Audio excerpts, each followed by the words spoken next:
Parkware, and welcome to the video tutorial of how to claim any potentially lost funding if you've processed your frequent absence report for February and you've done this prior to the 3rd of March 2021. We appreciate your time in watching this video and working with us during these ever-changing and what can be challenging times. Please feel free to pause this video at any time as you work through this process. Firstly, if you'd like to review a report of where funding has potentially been unclaimed, you can do this by coming across to Reports, come down to Group Reports, and now select General. Navigate to February, and you can do this quickly by clicking on the Previous Month button. Down in here, you've got the Sign-In Sheet Information Report. Now, click Create File. What this will do is create a CSV file with all of your sign-in sheet information for that period of time. Now you can click on the link to download and open that file. Once it's downloaded, open up the file and here's all of the sign-in sheet information. The fields that we're interested in are column S and column W. So in column S, you can see the funding that's being claimed, and here's an example of where no funding is being claimed. You've also got the columns regarding the 3-week rule, charges, and any comments.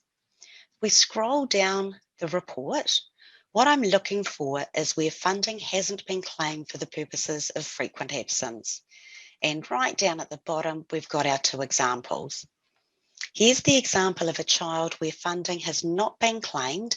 The Apply Rules button has been clicked, so we've got the comment called frequent absence and no funding is being claimed.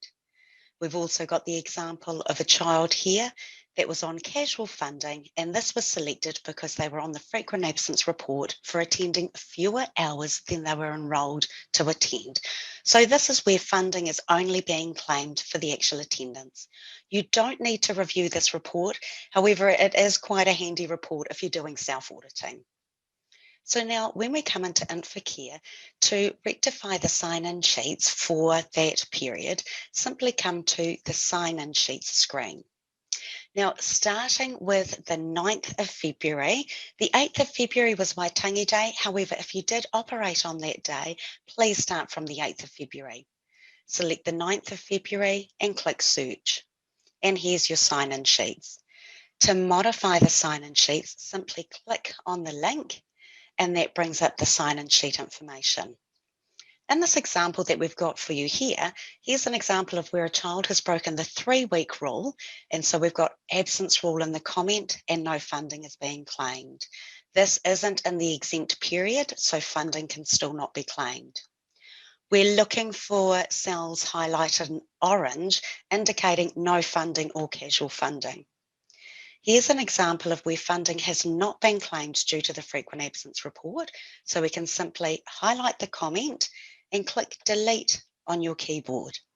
Now return this no funding to be normal funding. Here's the example of our Rule 3 child, and where we've gone to casual funding so that we only claim funding when the child actually attended. To reclaim that funding or reinstate that funding, change casual to be normal. Now that we've done that day, simply click Next Day to continue through the sign-in sheets. So if I just give you another example of what you're doing on your child daily sign-in sheets, removing any comment if required, and changing the funding from no funding to normal funding for our casually funded child who is normally a regular enrolment. So please remember that this is for children that are permanently enrolled. Change that back to being normal funding and click Next Day. Once you've worked through all of the days on your sign-in sheets and resetting it back to normal funding, once you get to the end of the week, scroll down and click the Update button. Just updating this final record. So then what you would do is work right up to and including the 28th of February, and you would do that for all sign-in sheets that you've got for each of the days. Once you've modified all of your child daily sign-in sheets for February, then what you can do is you can feel free to go and pull that report again if you'd like to have another look, And what you can also do is go back and review your frequent absences for February to see what the results are now. Thank you very much for your time. Enjoy your day. Ka kite. Bye.